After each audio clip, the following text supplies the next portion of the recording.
Mister ली cherry को अपनी गोदी में उठाकर वहाँ से ले जाने लगते हैं। मिस्टर ली गाड़ी में बैठे चेरी को बोलते हैं, अगर मैं आज समय पे नहीं आता तो तुम्हारी बहुत सारे पैसे पानी में बह जाते। तभी चेरी कहती है, हाँ तुम तो बहुत अमीरजादे हो, तो तुम पैसा दे दो। हाँ जरूर, मैंने आज तुम्हारे पीछे बहुत सारे पैसे खर्च कर दिए हैं, जिसे आज रात मैं जरूर वसूल करूंगा। तभी चेरी सोचती है, इसके बारे में तुम सोचना भी मत, आज रात मैं तुम्हें कैसे संभालूंगा तुम सोच भी नहीं सकते। कल रात मैंने तुम्हें उदास कर दिया था, उसके लिए सॉरी, लेकिन आज रात तुम्हें सब कुछ करना होगा, मेरी वाइल्ड कैट। तभी चेरी मुस्कुराते हुए मिस्टर ली के सीने के ऊपर बैठ जाती है और उसकी पॉकेट में से किसी दूसरे की कार की चाबी निकालती है। मुझे लगता है तुम्हें बहाने बनाने का मौका चाहिए, अब तुम बताओ एक कार की चाबी तुम्हारी पॉकेट में कहाँ से आई। मिस्टर ली बोलते हैं, ये क्या चालाकी है, मुझे लगता है ये चाबी तुमने रखा है मेरी पॉकेट में और तुम अभी मुझे ही ब्लेम कर रहे हो। तुम्हें कितना मजा आ रहा है, तुमने जानबूझकर आज कंपनी में मेरी सैलरी काट ली और मैं इतना भी नहीं कर सकती। अब तुम बताओ तुम्हारी सजा क्या होनी चाहिए।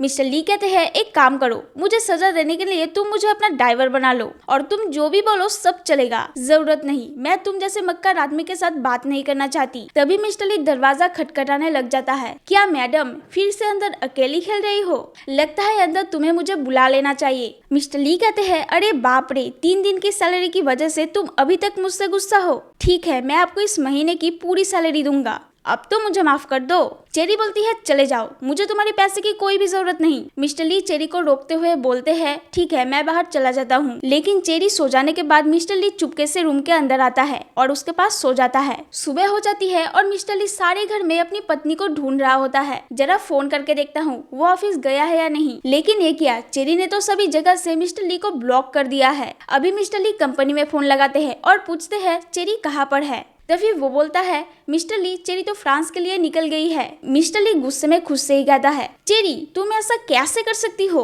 चेरी फ्रांस में अपनी दोस्त के साथ एक बार में बैठी होती है। दोस्त चेरी को बोलती है, कुछ दिन पहले मैंने तुम्हें एक वीडियो दिया था, उस वीडियो की चीजें तुम क्या आजमाना चाहते हो।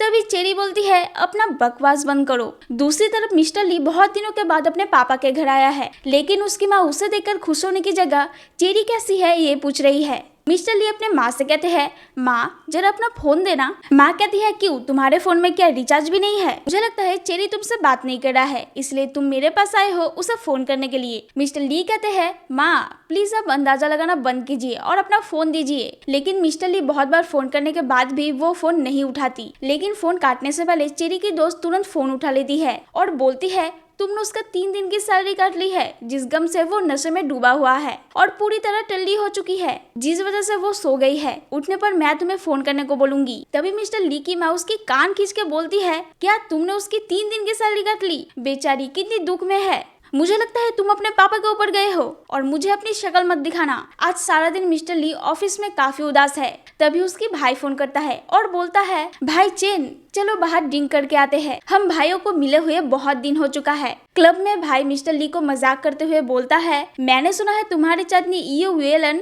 वापस आ गई है, तुम्हारे पुराने प्यार को फिर से जगाने। मिस्टर ली कहते हैं, नहीं ये बिल्कुल सच नहीं है। भाई हंसते हुए बोलते हैं, इनकार मत करो, ये बिल्कुल सच है, मैंने कंपनी में सुना है वो विदेश से सीधे तुमसे मिलने आ रही है। तभी मिस्टर ली सोचते हैं, मुझे लगता है चेरी ने ये सब कुछ सुन लिया है, तभी वो मुझसे दूर फ्रांस चली गई है। इन सब के लिए मैं जिम्मेदार हूँ, मुझे उसे वापस ले आना ही होगा। भाई कहते हैं, कोई बात नहीं, पुरानी वाली आने से नई वाली को छोड़ देना और उसके मजे लेना। मिस्टर ली गुस्से में आ जाता है, मैंने कहा था ना तुम उससे दूर रहना, लेकिन मैंने तो तुमसे वही कहा जो ऑफिस में बात चल रहा है, तो तुम मुझ पर क्यों गुस्सा हो रहे हो। ठीक है अभी मैं तुमको माफ कर देता हूँ, इसके बाद ये गलती नहीं होनी चाहिए। दूसरी तरफ इतना नशा करने के बाद चेरी को आखिर होश आ गया। उसकी दोस्त चेरी के लिए गरम गरम सूप लाई है और सूप देने के बाद दोस्त बोलती है, मुझे मिस्टर ली ने फोन किया था और तुम्हें कॉल वापस करने को कहा है। लेकिन चेरी दोस्त को साफ मना कर देती है, नहीं मैं उस खड़ूस आदमी को बिल्कुल फोन नहीं करूंगी। सड़क पर ये वेलन ने चेरी की कार ठोक दी है और उससे माफी मांगने की जगह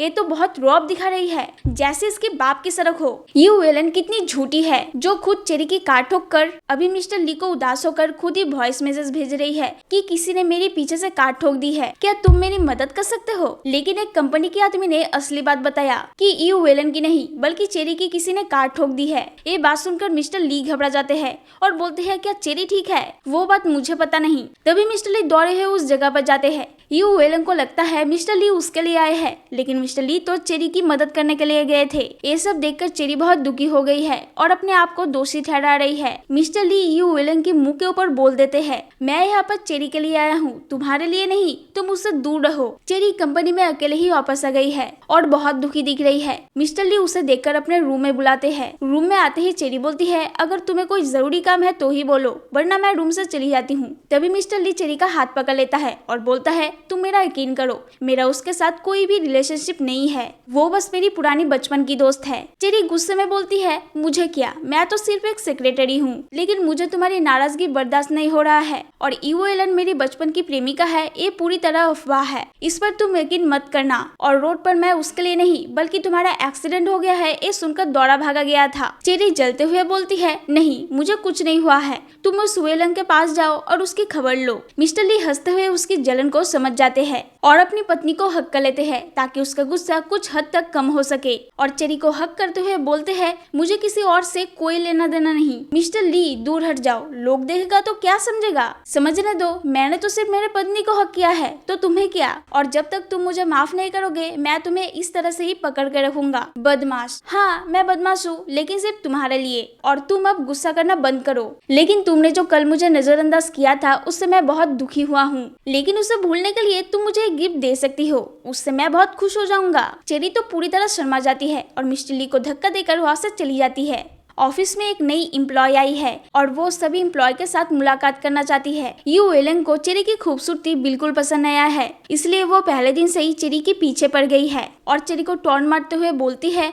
अगर फ्यूचर में मुझे किसी भी चीज की जरूरत हो तो मैं तुमको बोलूंगी, क्योंकि तुम एक सेक्रेटरी हो। लेकिन चेरी सुनने वालों में से नहीं है, वो वापस जवाब देती है कि मैं मिस्टर ली की सेक्रेटरी हूँ, तुम्हारी नहीं, तो तुम अपना सेक्रेटरी अलग से रख सकते हो।